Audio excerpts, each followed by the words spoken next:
తెలుగు చిత్ర పరిశ్రమలో దర్శకులు అయిన అన్నదమ్ములు చాలా అరుదుగా కనిపిస్తారు. వాళ్లలో ప్రత్యేగాత్మ, హేమాంబరధరరావు సోదరుల గురించి ప్రత్యేకంగా చెప్పాలి. తెలుగు సినిమాకి కొత్త వరవడిని ప్రవేశపెట్టి జనరంజకమైన చిత్రాలను ప్రత్యేగాత్మ రూపొందిస్తే, ఆయన తమ్ముడు హేమాంబరధరరావు వైవిధ్యమైన కథలను ఎన్నుకొని చిత్రాలు రూపొందించి పేరు తెచ్చుకున్నారు. దర్శకులుగానే కాకుండా అభిరుచి కలిగిన నిర్మాతలుగా కూడా ఈ సోదరులిద్దరూ పేరు తెచ్చుకోవడం గమనార్హం. నటరత్న ఎన్టీఆర్ హీరోగా 5 చిత్రాలు రూపొందించారు హేమాంబరధరరావు. వీటిల్లో దేవత, ఆడపడుచు, కథానాయకుడు చిత్రాలు సూపర్ హిట్ అయ్యాయి. అక్కినేనితో తప్ప కాంతారావు, కృష్ణ, శోభన్ బాబు, కృష్ణరాజు ఇలా హీరోలందరితోనూ చిత్రాలు తీసిన ఘనత ఆయనది. అలాగే ప్రముఖ నటి శారదను, నేపథ్య గాయకుడు ఎస్పి బాలసుబ్రహ్మణ్యంను పరిచయం చేసింది కూడా హేమాంబరధరరావే. అభ్యుదయ, సమస్యాత్మక చిత్రాలే కాకుండా జానపద సినిమాలు కూడా ఆయన రూపొందించారు. పొట్టి ప్లేడరు, శ్రీ శ్రీ శ్రీ మర్యాద రామన్న వంటి హాస్య చిత్రాలు కూడా తీశారు. ఇలా అద్భుతమైన ఎన్నో చిత్రాలు తీసిన పబ్లిసిటీకి ఎప్పుడూ దూరంగా ఉండే వ్యక్తి కావడంతో హేమాంబరధరరావు గురించి ఈ తరం ప్రేక్షకులకు అంతగా తెలియదు. గూగుల్లో కూడా ఈయనకి సంబంధించిన సమాచారం అందుబాటులో లేదు. ఎంతో కష్టపడి ఆ సమాచారాన్ని సేకరించి ఈ వీడియో ద్వారా మీకు అందిస్తున్నాం. 1933లో కృష్ణా జిల్లా ముదునూరు గ్రామంలో కొల్లి కోటయ్య, అన్నపూర్ణమ్మ దంపతులకు పుట్టారు హేమాంబరధరరావు. చిత్ర పరిశ్రమలో చేరి దర్శకుడిగా పనిచేయాలి, వీలైతే సొంతంగా సినిమా కూడా తీయాలి అన్నది ఆయన చిన్నతనపు ఊహ. చల్లపల్లి స్కూల్లో చదువుకునే సమయంలో సినిమాలు చూడడం అతనికి అలవాటయింది. ఆ రోజుల్లో సినిమా టికెట్ ధర బేడ అంటే 12 పైసలు. సినిమా చూడడానికే 12 పైసలు వెతుక్కునే వ్యక్తి లక్షలు పెట్టి సినిమా తీస్తానని అంటుంటే ఎవరైనా నవ్వుతారు. అలాగే హేమాంబరధరరావు స్నేహితులు కూడా నవ్వారు. అయినా ఆయన పట్టించుకోలేదు. చల్లపల్లి చాలా చిన్న ఊరు. 2-3 రోజులకు ఒక సినిమా ప్రదర్శించేవారు. ఇందులో పాత కొత్త సినిమాలు కూడా ఉండేవి. కొన్ని హిందీ చిత్రాలు అక్కడ ప్రదర్శించేవారు. ఆ ఊళ్ళో ఎవరు చూసినా చూడకపోయినా హేమాంబరధరరావు అన్ని సినిమాలు చూసేవారు. ఆ తర్వాత గుడివాడలో స్కూల్ ఫైనల్ చదువుతున్నప్పుడు కూడా అన్ని రకాల చిత్రాలు చూసేవారు. ఆ రోజుల్లో ఆయనకు 2 అలవాట్లు ఉండేవి. ఒకటి సినిమాలు చూడడం, మరొకటి శరత్ సాహిత్యం చదవడం. మచిలీపట్నం కాలేజీలో ఇంటర్ చదువుతున్నప్పుడు హిందీ సినిమాలపైకి ఆసక్తి పెరిగింది.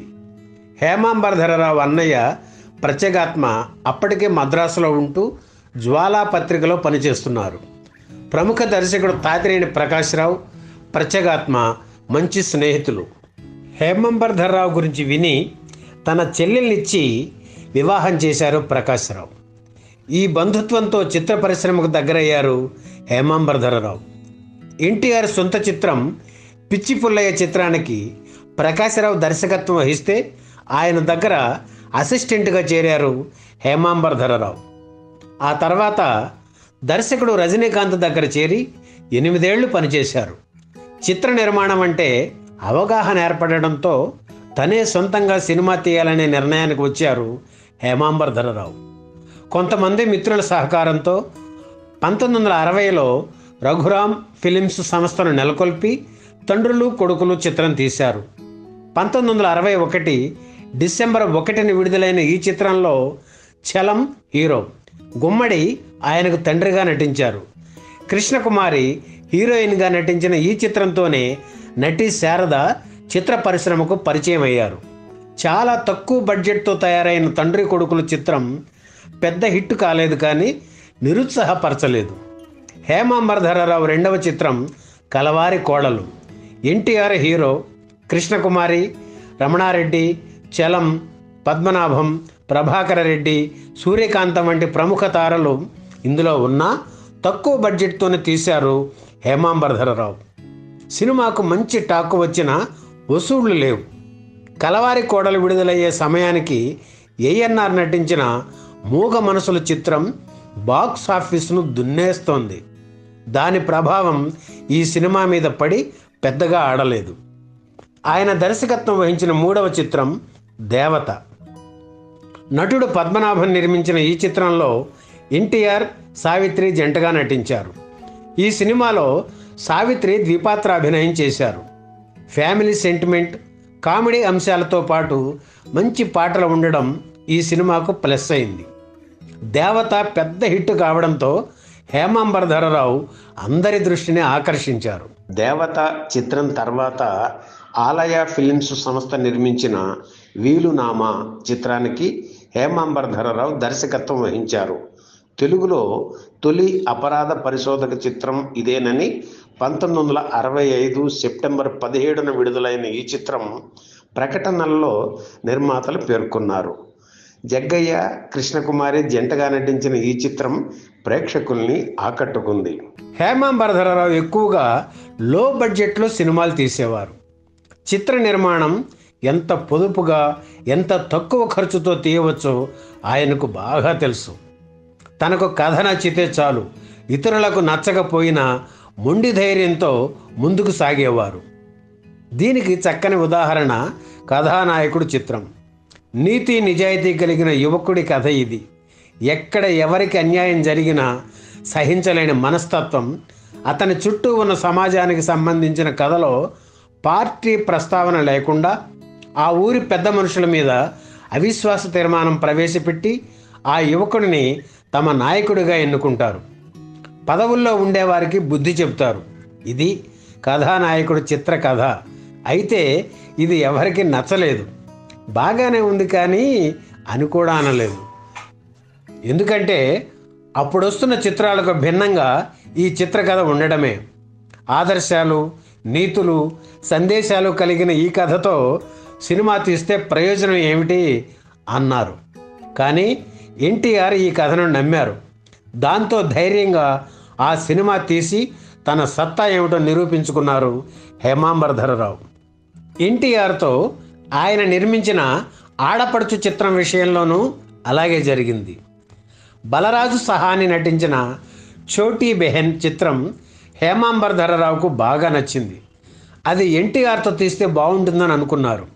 అది వినగానే ఆయన శ్రేయోభిలాషులు ఆశ్చర్యపోయారు. ఏంటి నీగాను మతిపోయిందా? NTR commercial hero.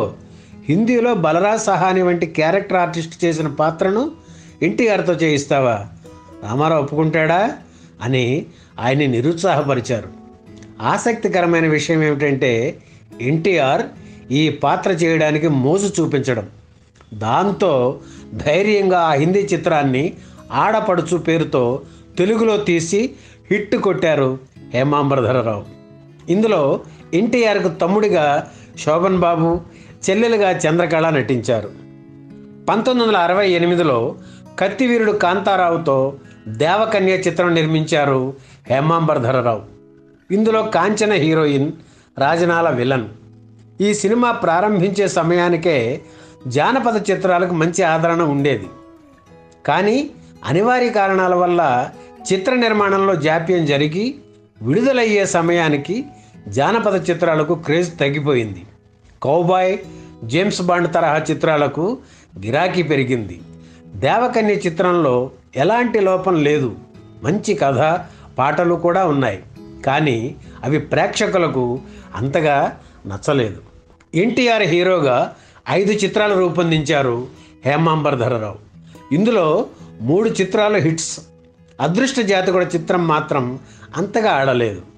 కథానాయకుడు చిత్ర నిర్మాత హీరో కృష్ణతో నిర్మించిన దీర్ఘ సుమంగళి చిత్రానికి హేమాంబరధరరావు దర్శకత్వం వహించారు.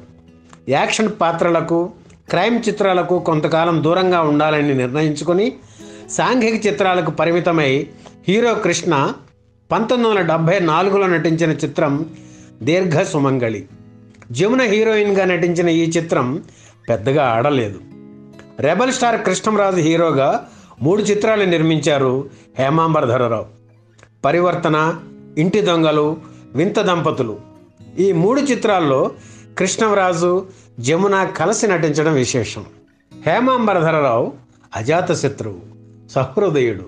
సెట్లో ఎవరిని కోప్పడి ఎరుగరు.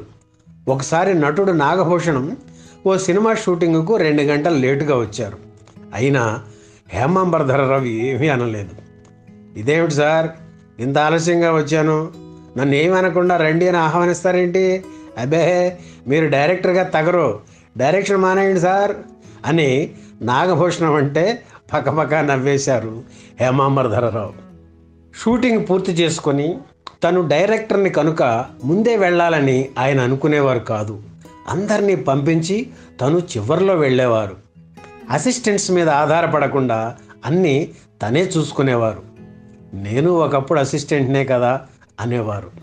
ఆయన దగ్గర పనిచేయడానికి ఆర్టిస్టులు ఉత్సాహం చూపించేవారు. సెట్లో ఏ టెన్షన్, హడావిడి ఉండేది కాదు. డైరెక్టర్గా ఆయన ఇతర నిర్మాతల దగ్గర పనిచేసినప్పుడు డబ్బు ఇవ్వమని ఏనాడు గట్టిగా అడగలేదు. నిర్మాతగా ఆయన సినిమాలు తీసి డబ్బుకి ఇబ్బంది పడుతుంటే ఎవ్వరూ కూడా డబ్బు ఇవ్వమని ఆయనను అడిగేవారు కాదు. ఉన్నప్పుడు ఆయనే పువ్వుల్లో పెట్టి ఇచ్చేసే మనిషి కదా అని అందరికీ తెలుసు కనుక.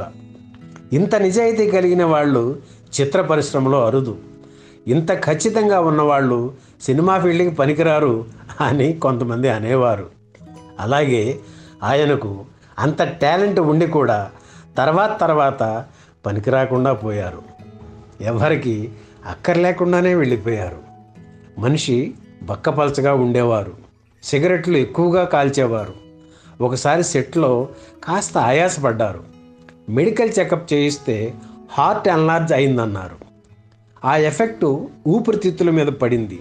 ఆరోగ్యాన్ని పాడు చేసి చివరికి ఏ జబ్బో సరిగ్గా డాక్టర్లు కూడా చెప్పలేని పరిస్థితుల్లో 3 నెలలు ఆసుపత్రిలోనే ఉండి చివరికి తన 57వ ఏట 1990 మార్చి 7న కన్నుమూశారు హేమాంబరధరరావు. హేమాంబరధరరావుకు 3 ఆడపిల్లలు.